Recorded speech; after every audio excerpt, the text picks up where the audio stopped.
pemerintah. Cuma ada KTP dan KK. Kami mau menyuarakan. Terjawablah pertanyaan saya. Ternyata semua penduduk daripada 16 desa di daerah Rempang dan sekitarnya, mereka semua memiliki KTP dan kartu keluarga. Jadi gimana bisa mereka dicap sebagai manusia gelandangan yang seperti orang hutan yang menduduki wilayah yang dimiliki oleh investor? Aneh sekali. Satu investor mengusir puluhan ribu orang. Apakah itu gimana ya? Apakah itu normal? Investor dari negara lain pula, orang asing mengusir warga lokal. Itu mengerikan banget. Ya, kalau ada kartu keluarga, ada kakak dan ada sekolah. Kalau ada sekolah, ada PNS, ada guru yang ngajar di situ. Kalau ada sekolah, siapa yang ngajar? Nyemot. Siapa yang ngajar di situ? Oke, honorer. Tapi pasti juga ada PNS di situ. Kalau kita bicara ketua RT, lurah, itu juga bagian dari pegawai negeri yang diutus, yang terlibat dalam sistem pemerintahan. Apalagi kalau pernah terjadi pemilu di situ, buka TPS, dan mereka anggotanya lebih dari 15.000 penduduk. Lumayan. Mereka harus coblos dan diarahkan untuk mendukung salah satu caleg. Karena untuk dapat posisi DPRD minimal 12.000 suara. Lumayan. Gak mungkin warga-warga ini tidak dikampanyekan. Tidak mungkin. Makanya kita lacak jejak digital. Apakah pernah terjadi pemilu di situ? Dibuka TPS. Dan curang sekali. Kalian mencari suara mereka, tapi ketika sekarang mereka itu bermasalah, maaf, dibikin masalah sama kalian, tidak ada yang turun tangan. Karena nenek-nenek, ibu-ibu, aki-aki semua berteriak-teriak sama anak muda. Mana perwakilan rakyat itu? Boro-boro dari pusat. Kalau dari pusat itu kan sibuk goyang lele dan cari investasi. Bangga banget saja dengan investasi. Memang negara lain yang maju pun ada investasi. Tapi investasinya itu sedikit, tidak masif. Karena kekuatan suatu bangsa itu adalah ketika bangsa sendiri bisa menciptakan lapangan pekerjaan tanpa investasi dari luar. Itu namanya bangsa yang sehat. Karena bangsa yang sehat memiliki teknologi, how-now, memiliki ilmu, dan mereka bisa membangun pabriknya sendiri, usahanya mereka sendiri dari dalam negeri. Bukannya investor datang ke sini, investasi triliunan, kita bangga. Itu menunjukkan kita gagal. Saya aja begini-gini, banyak orang ngajak saya untuk bisnis. Ayo Max, gue punya duit, gue invest. Saya nggak mau, lo invest gue. Mendingan gue hidup biasa-biasa aja. Karena ketika kamu invest, aku jadi buba kamu. Buba. Iya, aku jadi jongos kamu. Apalagi di Asia yang lebih kuat itu adalah orang yang punya uang. Dan saya meskipun punya ilmu, tapi saya nggak punya uang, hanya punya ilmu saya bakal dicuri. Jadi di Asia beda dengan di Eropa. Kalau di Asia, maaf, orang yang punya uang, dia adalah raja. Dia akan menindas yang lemah. Meskipun yang lemah itu punya ilmu. Makanya saya tidak mau. Itu namanya investasi. Kita jadi buba. Kita jadi jongos investor. Investasi boleh-boleh saja. Negara maju juga melakukan hal itu. Tapi persentasenya 20%. Bukan mengandalkan 100% investasi. Artinya kita lama-lama itu jadi buba selamanya. Nah sekarang untuk masalah manajemen, dari marketing, dari paling dari finance, semua jajaran manajemen daripada pabrik kaca ini, pasti orang cungkuk semuanya. Nggak mungkin orang dalam negeri.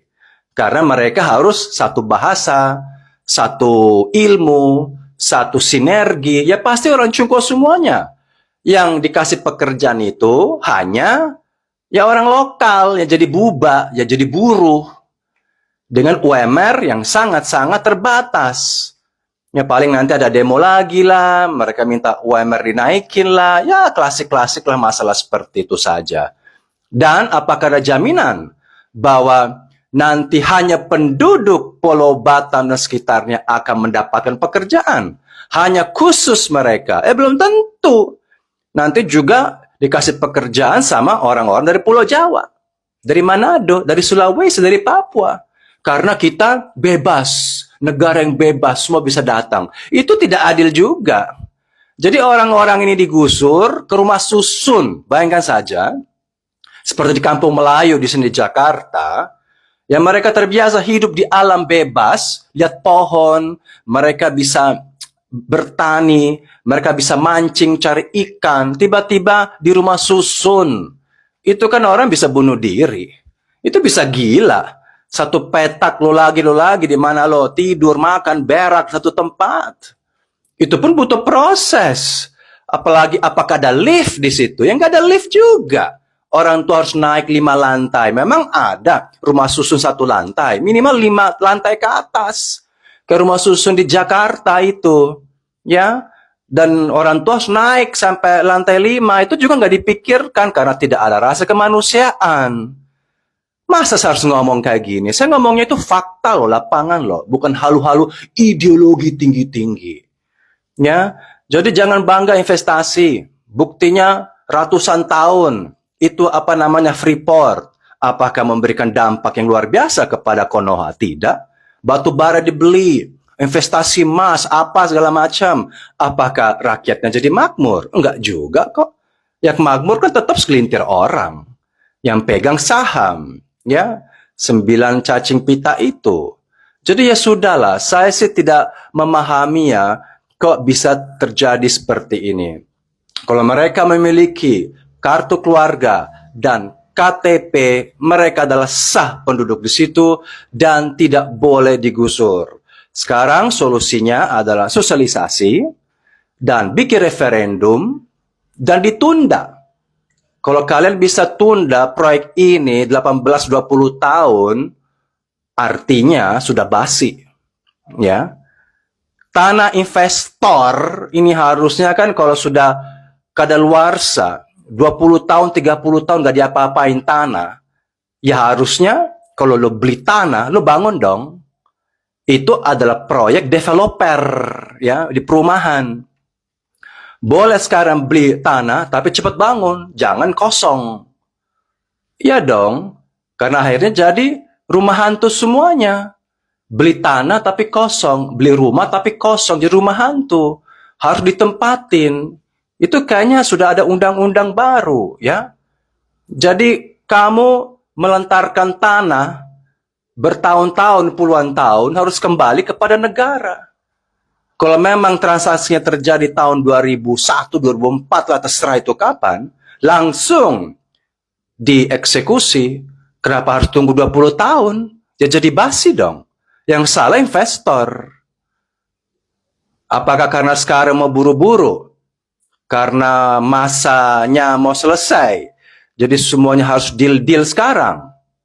Supaya mungkin dapat cuan. Saya rasa seperti itu deh. Dipercepat. Karena nanti akan ada pergantian. Orang yang akan ya memanage tanah tersebut. Dan kebijakan-kebijakan lain. Jadi sekarang proyeknya dipercepat. Ngebetin. Saya dapat proyek ini 4 tahun lalu dari seorang koko-koko datang ke rumah saya bilang, bro, di Pulau Batam ini akan jadi wahana pariwisata gini, gono gini. Nanti begini, masa saya bilang nggak mungkin, kan gersang. Oh enggak bro, gini. Ya ternyata yang ini. Habis itu datang COVID lah, datang apalah, habis itu tertunda. Dan ternyata ini yang koko-koko itu ngomong ke saya, dia ngajak saya ke Batam. Karena akan ada investasi besar-besaran untuk pariwisata dan wahana-wahana apalah gitu. Jadi tempat pariwisata yang dahsyat dan hebat. Ternyata yang ini baru sadar saya. Dan sekarang ya orang-orang ini digusur. Sedih sekali. Tapi ya sudahlah. Menurut saya mendingan tunda lagi selama 500 tahun. Terima kasih.